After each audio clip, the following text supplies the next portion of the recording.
Hi people. So this is my second in a series of interviews with women of substance, and today I have Sara Adham with me, a psychotherapist and an artist, and a person I met in Thailand.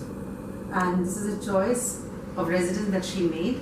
I'll let her speak for herself. Hello Sara. Hello. How are you doing today? I'm fine, thank you. So would you like to share, I'm good, thank you. Would you like to share with us a little bit about your journey from Sweden to Thailand and before, maybe if you want to talk about your origins and where you are at today? The reason that I moved from Sweden, first of all, I stayed in Sweden. I was living in Sweden for over 25 years. And then I chose to come to Thailand. We came like in our vacations before, so 10 years ago, but every year like we came to Thailand and I just fell for the country. I really loved it. And I just found myself in it, something in it, with the culture, with the people, with the food, with the climate. Yeah, I just felt I belonged to this. Wow. Yeah, so I had it in my mind, but 10 years later I just packed my bags and came to Thailand. Wow, that's quite a journey. Yeah. Like that. Yeah. Yeah. But it was more mentally preparation, and then I took it like I put it as a goal. And yeah. So no regrets. No, at all. Yeah. So as a psychotherapist, how do you find you have a lot of people who come to you? What is the relationship? How is it? How is it different from, say, your life in Sweden? The kind of people you were helping in Sweden. When it comes to my work, because I work online for most of it, so people can come from different cultures, from different countries, so I'm aware of it. Even when I was in Sweden, so there are so many cultures in Sweden. It's not just the Swedish culture, so it's not just the Swedish people. So even people from other countries, because Sweden were taking so many, like refugees and even immigrants, like they took it. Yeah. So, and that's why dealing with people, I always even have in consideration where they come from. Because some of the things, when it comes to a certain culture, they think, okay, this is wrong. But if you raised on this wrong thing and it's like a norm in your life, it's a part of your life, so I have to take it in consideration. So the background is very important. Very, very important, because we cannot just give diagnosis to people just according to our own perspective. We have to see it from different angles as well. So do you find that there's a big difference between the kind of people that you were meeting in Sweden and the kind of people now who are your clients in Thailand? Is there a basic difference that you can pinpoint, that you can say, yeah, this is what I see as a huge difference, the gap between, because Sweden, the Western world and the East. Is there something that comes to mind?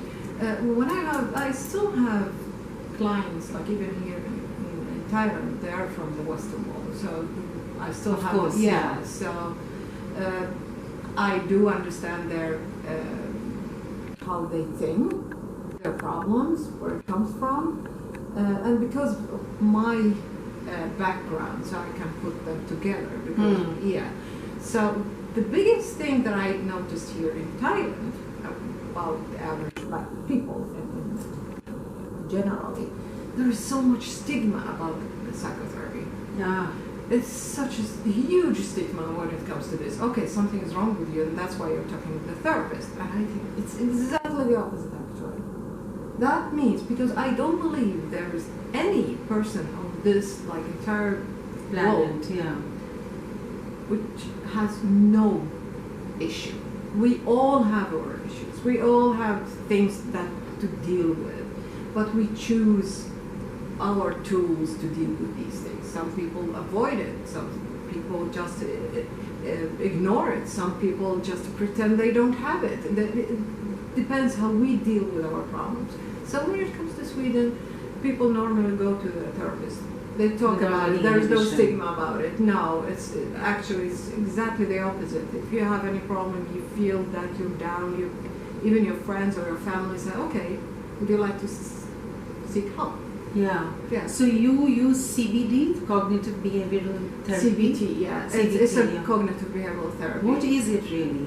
Cognitive behavioral therapy, it's a cognitive thing. So that means when it comes to problem, we have the feelings, and the feelings just lead to our behavior.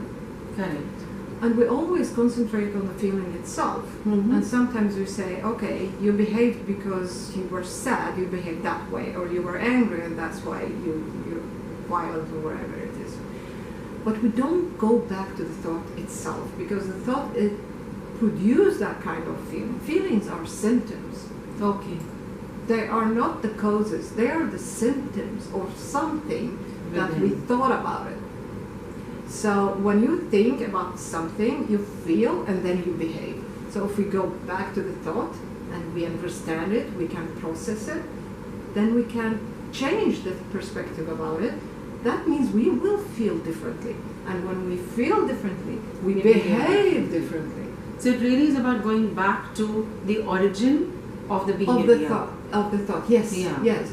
Understanding it and then using it to change or alter what gives as a form of conduct, behavior. Exactly. So cognitive, Because makes sense. It's not that we're going so back in the future and in the past, and we talk about, oh, when you were a baby, whatever. Not it's that just much. if it's relevant. If not, we leave it. Because okay. some of the things, like, leave it. Why do you want to talk about it? You're not there anymore. But if you're stuck somewhere or you have a behavior because of that, then we go back. Okay. Yeah. So it's not like you're constantly going right back to you know, the womb and from there childhood. Not necessary. No, not necessary. It's about focus on the present. Like, it's now. Feel everything around you. Feel Makes yourself. sense. Okay. Because we're so stuck in things that happened before, we even lose the beautiful things that we have. The beauty of the present. Now, yes. So, talking about going back, Sara, may I ask you what made you take up psychotherapy as a profession? Most of the times I feel, actually, if it's not the opposite, I think that psychotherapy chose me for some reason. Since I was a child, I was thinking, analyzing things, and even my mother, she was talking with my uncle, and I was just 18 years old. He was complaining about his wife, and 7, 8-ish. So, and I just looked at him. They weren't talking to me, and I said, you know, uncle, you won't feel the value of people around you until you lose them. So be aware of that. As a young girl, you said that to your uncle? I was 8, and when it comes to my family, it's not, hey, talking feeling is not that good thing. So, and my uncle, he said, come talk to my mom. What's wrong with your kid? And she said, leave her. She's just bubbly. Wow. Yeah. So it started way back. It started way back. Yeah. So it's nothing was a choice to think like this. It was something in me, and then it become. It's more like it's a choice when I choose my profession, and I just feel it's like natural. Yeah. Okay, fantastic. And what would you like to tell our viewers, like, about talking to somebody like you, about discussing one's feelings, somebody who's not family or friend, but somebody who can actually help you, lead you out of corner that you might be in. It's a healthy thing, and you would encourage people to go out there. Yeah. Why? Why would you encourage? First of all, because in our culture, I come from a similar culture to the Indian one. So I'm from Iraq, so this is my culture. And when it comes to this, again, when it comes to therapy, we use our family members, we use our friends to talk about things, and they use their preferences when it comes to their solutions. And we talk about our problems is more like just let it out, and we just talk about it. When it comes to the solutions, everyone have a solution. Like, look at me, do like what I do, and they have their perspective about things. And you know what? I just, when it comes sharing this with the family, sometimes it hit back, like, because if you talk about it, instead of a problem between two, it becomes everybody's problem. Everybody's problem. Yeah. And that's why you need someone from outside and even understand things in a different way, like a different perspective when it comes to this. If you understand, it really helps. yeah, okay, it's a relationship problem. What kind of relationship? What kind of problems? And why? And when it comes to this why, we don't just throw solutions, do this and do that. We give suggestions and make our clients think themselves if it's something good or bad. Yeah. And sometimes I just ask, like, what do you think? What is that? And I give my perspective. What do you think about this? So it's up to you if you take it or leave it. So you're not really handing out medicine, or you're not just handing out advice or saying, you know what, do this. That's not how it works. No. You are trying to bring the client to think for himself, yes, and find the solution within him. Exactly. And that makes so much sense. Yes, because I handle people, I handed them a tool that they can use. So if I just give the advice, do this, I will disarm them actually from their their own way capacity, or capacity, their own capacity. To find a solution that suits them.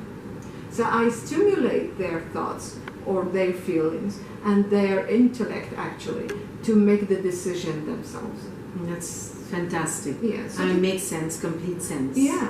When you just complain to the people around you, they will give you the solutions and you will feel okay. Sometimes we just want to follow these solutions because we don't want them to feel bad. So I have to listen to dad, I have to listen to mom, because otherwise they're going to be upset. Yeah. So it is, I think, a wise thing is to go to a CBT professional, to a psychotherapist who's a professional who gets it and show you your different sides of your issues, whatever it is. Yeah. I think it's the way to go. And Sara, since my time's up today, I'd like to wish you a wonderful stay in Thailand. I hope you don't regret the decision and you continue living here. Thank you for meeting with me today. Thank you. I hope everybody's enjoyed our discussion and has enlightened you in so many ways that it possibly can. Thank you for listening. Bye-bye, and till the next time.